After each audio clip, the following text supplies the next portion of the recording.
बिस्मिल्लाहिर्रहमानिर्रहीम। अस्सलाम वालेकुम, वेलकम टू इस्लामिक पल्सेस। आज की वीडियो में हम लोग जी डिस्कस करने जा रहे हैं उन दो मसाजिद का नाम जिनका कुरान मजीद में नाम मज़कूर है, ज़िक्र किया गया है। तो उनमें सबसे पहले आ जाती है जी मस्जिदुल हराम और दूसरे नंबर पर आ जाती है मस्जिद अक्सा। अब बात आ जाती है मस्जिद हराम के हवाले से, तो ये मक्का मुकरमा में वाक़या है और सबसे मुक़द्दस मस्जिद है जिसमें खाना कामा मौजूद है।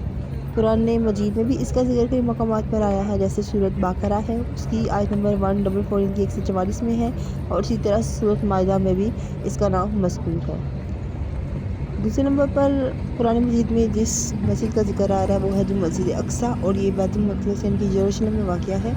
कुरान में भी इसका ज़िक्र है और ये सूरत असरा उसमें इसका ज़िक्र किया गया है, जहाँ नबी पाक सल्लल्लाहु अलैहि वसल्लम के वाक़या मिराज का भी ज़िक्र मौजूद है।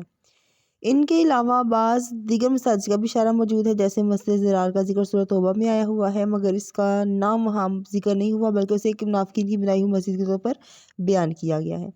और कुरान मजीद में मस्जिद कुबा का भी ज़िक्र है, अगरचे इसका नाम सराहतन नहीं है, यानी कि वाज़ह तौर पर नहीं आया, लेकिन इसकी तरफ इशारा सूरह तौबा में ही किया गया है। और उस आयत में जो है वो बाकायदा इसका ज़िक्र आ रहा है, वो आयत नंबर 108 आ रही है। और उसके बाद इसमें मस्जिद का ज़िक्र किया गया है, वो मस्जिद कुबा है जो मदीना मुनव्वरा के करीब वाक़या है, और जिसे नबी पाक सल्लल्लाहु अलैहि वसल्लम ने हिजरत के बाद अपने हाथों से तमीर फरमाया था।